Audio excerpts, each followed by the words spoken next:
Hello friends, welcome to my channel PT kitchen. আমি সবাইকে স্বাগত ও ভালোবাসা জানিয়ে আজকে আমি একটি নতুন রেসিপি নিয়ে চলে এসেছি। তবে রেসিপিটার এখন আমি কোনো নাম বলবো না। রেসিপিটা তৈরি করতে যা যা লাগবে আমি সেই উপকরণগুলো পরপর দেখাবো। এবারে রেসিপিটা করতে আমি যা যা দেখাচ্ছি সেগুলো হলো, আমি প্রথমে 1 বাটি টক দই নিয়ে নিলাম, আর এর মধ্যে আমি নিয়ে নেবো 4 চামচ মতো গুঁড়ো চিনি। এখানে গোটা চিনি আমি ব্যবহার করিনি। যাই হোক, আমি এবারে অল্প করে ফেটিয়ে নিলাম। এরপরে আমি দিয়ে দেবো 1/2 চামচ বেকিং সোডা, 1/2 চামচ বেকিং পাউডার আর অল্প পরিমাণে একটু নুন। নুনটা স্বাদ হওয়ার মতো দিতে হবে। এরপরে আমি দিয়ে দেবো 2 চামচ মিল্ক পাউডার। মিল্ক পাউডারটা একটু বেশিও দিতে পারেন, 2 চামচের বেশি। তা আমি দিয়ে দিলাম এর মধ্যে মিল্ক পাউডারটা।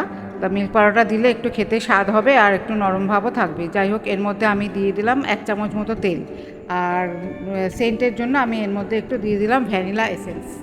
এরপরে আমাকে দিতে হবে অল্প অল্প করে ময়দা। ময়দাটা আমি এখানে অনেকবারই দেবো, কিন্তু অল্প অল্প করে দিতে হবে যাতে মাখাটা ঠিকঠাক হয়। একবারে দিলে কি হবে, লাম্পস থেকে যাবে, ভেতরে গুটলি গুটলি পেকে যাবে। ওই জন্য আমি প্রত্যেকবার অল্প অল্প করে মেখেছি। আর মাখতে মাখতে এটা আমাকে এমনভাবে মাখাটা রাখতে হবে যাতে এখানে চ্যাটচ্যাটে ভাবটা থাকে। পুরোপুরি আমি শক্ত করেও মাখবো না, আবার খুব নরম করেও মাখবো না। যাই হোক, মাখাটা আমার দেখুন হাতের মধ্যে লেগেই আছে, এইভাবে মাখতে হবে। আর এর মধ্যে আমি দিয়ে দিয়েছি একটু কাজু কিশমিশ, ভেঙে দিয়ে দিয়েছি খেতে স্বাদ হবে বলে। আর আপনারা কাজু কিশমিশ না থাকলে অনেক সময় টুটি ফুটিও দিতে পারেন। যাই হোক, আমার মাখাটা মোটামুটি দেখুন চ্যাটচ্যাটে ভাবটা রয়েই গেছে।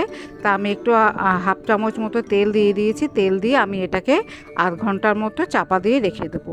আর এই আধ ঘন্টার মতো চাপা দিয়ে রেখে দিলে কি হবে, জিনিসটা যেমন ফোলে সেইভাবে এটা ফুলেও যাবে। যাই হোক, আমার আধ ঘন্টা হয়ে গেছে। আধ ঘন্টা হয়ে যাওয়ার পর দেখুন আমি ব্যাটারটা খুলেছি। ওই সেই চ্যাটচ্যাটে ভাবটা নেই, কিন্তু একটু নরম ভাবটা কিন্তু রয়েই গেছে। এটাকে আমি হাতে তেল লাগিয়ে আমি আমার নিজের মতো একটুখানি যেমন রুটির আমরা লেচি করি সেইভাবে আমি করে নিয়ে মাঝখানটা একটু আঙুল দিয়ে ফুটো করে নিয়ে আমি এটা আর একটা প্লেটে তৈরি করে নেব। নিয়ে এটাকে আমি আস্তে আস্তে তারপরে দেখাবো তেলে ভাজবো। যাই হোক, আমি প্রত্যেকটা এরকম করে আমি তৈরি করে নেবো, একটা একটা করে লেচির মতো করে দেখুন বানানোটা। আর একটু আঙুলটা দিয়ে আমি মাঝখানটা ছেঁদা করে নেব। ছেঁদাটা একটু বড় করেই করতে হবে, কারণ এটা তেলে ভাজলে অনেক সময় দেখা যাচ্ছে যে ছেঁদাটা বুঝে যাচ্ছে কিংবা একসঙ্গে হয়ে যাচ্ছে। যাই হোক, আমার মোটামুটি এগুলো তৈরি হয়ে গেছে। আমি এটা তেলটাকে গরম করেছি ভালো করে। খুব গরম করারও দরকার নেই, মোটামুটি মিডিয়াম গরম করলেও হবে। যাই হোক, গরম করার পর আমি এগুলোই তিনটে তিনটে করে ভেজে নেব, কারণ সব তো একসঙ্গে দেওয়া যাবে না, গায়ে গায়ে লেগে যাবে। আমি এটাকে ভালোভাবে ভেজে নেব এপিট ওপিট করে। হালকা রং ধরে গেলে আমি তখন তুলবো। হালকা রঙও না, একটুখানি ডিপ কালার হবে যাতে, হ্যাঁ। এইভাবে দেখুন আমি এটা তুলে নিয়েছি। প্রত্যেকটা আমি এইভাবে ভেজে নেব। আবার আর এক ব্যাচ আমি দিয়ে আবার তিনটে তিনটে করে এইভাবে ভেজে নেব প্রত্যেকটা। আমার মোটামুটি ভাজা দেখুন হয়ে গেছে। ভাজার পরে আমি কি করেছি, একটু চিনি গুঁড়ো আর একটু মিল্ক পাউডার একসঙ্গে নিয়ে দুটো মিক্স করে আমি গুঁড়োগুলো ওপরে ছড়িয়ে দিয়েছি। এইভাবে আপনারাও দেখবেন করে খাবেন, বেশ ভালোই লাগে, খারাপ লাগে না খেতে। আর এটা হচ্ছে মথুরা কেক।